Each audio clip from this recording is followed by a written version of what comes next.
मैं एकदम अच्छी तरह से मैं घर की स्थिति देखी तो एक को भाई नहीं है, एक को भाई नहीं है, माँ नहीं है, अकेले पिताजी हैं। तो अब पिताजी नहीं चाहते कि उसका विवाह भी हो, क्योंकि फिर मैं क्या करूँगा ऐसा करके।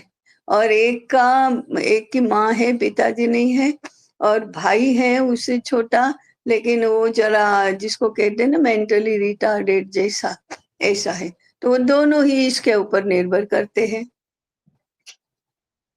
और माँ नहीं चाहती कि इसका विवाह हो। ऊपर से बोलती है केवल मैं इसको कह रही हूँ कि शादी कर ले, लेकिन वो करती नहीं है। लेकिन वो नहीं चाहती कि उसका विवाह हो। ये दोनों ही विवाह करना तो चाहती है, परंतु उनको मिल नहीं रहा है क्योंकि पसंद नहीं आ रहा है। मैंने ये बात एक दिन आचार्य मैंने कहा कि तो संतोष कुमार का फोन आया, वो भी 39 का हुआ है, अभी विवाह नहीं हुआ है, करना है तो भी नहीं हुआ है। और कहते मेरे बड़ी भाई की पत्नी, वो भी उसके जितनी पढ़ी लिखी और जॉब कर रही है, अपने दोनों बच्चों के साथ अलग रह रही है। एक बंगाल में है भाई, तो ये बिहार में रह रही है। अब ये जीवन है विवाह, हाँ ये जीवन है कोई? हाँ ये जीवन है क्या? लेकिन बस मना ही करना मत। एक एक है उसके दादाजी तो अमेरिका में हिंदू यूनिवर्सिटी ऑफ अमेरिका के फाउंडर ट्रस्टी थे। अब वो अकेली है, विवाह नहीं किया है। तो उसके घर में दादाजी की जो पत्नी है वो एक, दूसरे उनके भाई है वो, दादाजी और दादी जी 3, उसके अपने माँ पिताजी, ऐसे 5 वृद्ध लोगों की सेवा। और ये अकेली है, भाई नहीं है इसको।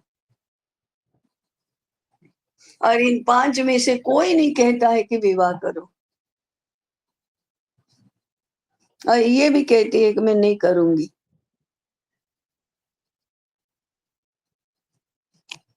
ये क्या क्या हो रहा है ये? तो मैंने सोचा कि अभी अमेरिका में तो 10-20 वर्ष में आएगी, यहाँ इतने व्यापक पैमाने पर आते आते 10 वर्ष में यहाँ भी हो जाएगी। ये तो हमको आसपास में परिचितों के इसमें सर्वेक्षण करो तो ये संख्या 50 गुना बढ़ जाएगी। विवाह नहीं करना है बस। तो लड़कियां बाय चॉइस, लड़के मजबूरी में। तो ताई पहले फैमिली नहीं, अब जॉब नहीं, पति नहीं, बेटा नहीं, और हाँ आंदोलन होगा, तो हाँ, सरकार भी कुछ नहीं कर पाएगी फिर। कहाँ से लाएगी? कोई काम ही नहीं कर रहा है तो कहाँ से लाएगी? और एआई से कर। बिना काम के बेरोजगारी भत्ता मिलने लगा तो इनका जीवन क्या होगा फिर? किस बात के लिए वो जी रहे हैं?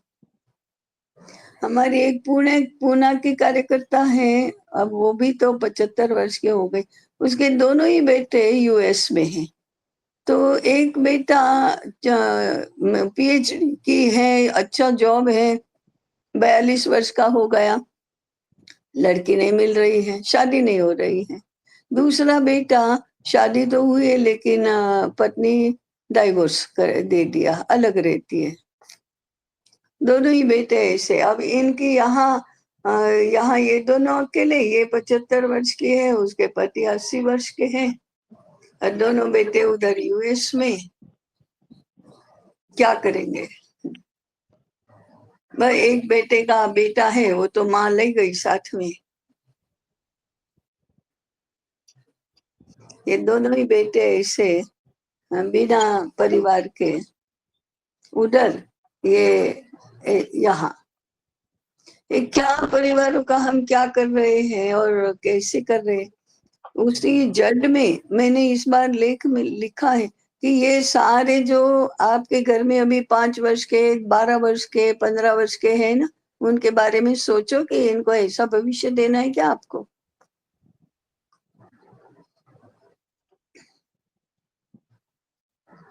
ये 40 वर्ष के होंगे तब आप जिंदा ही होंगे।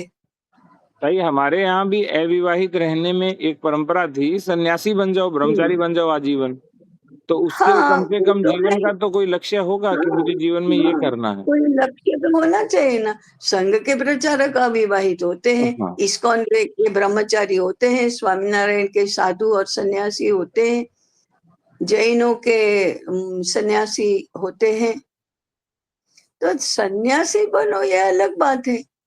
ये सन्यास कहाँ, सन्यासी तो है ही नहीं कोई। और संन्यास भी ताई हमारे यहाँ तो बहुत सीमित होता था, जैसे 1-2% लोग ही सीमित लेते होता थे। है।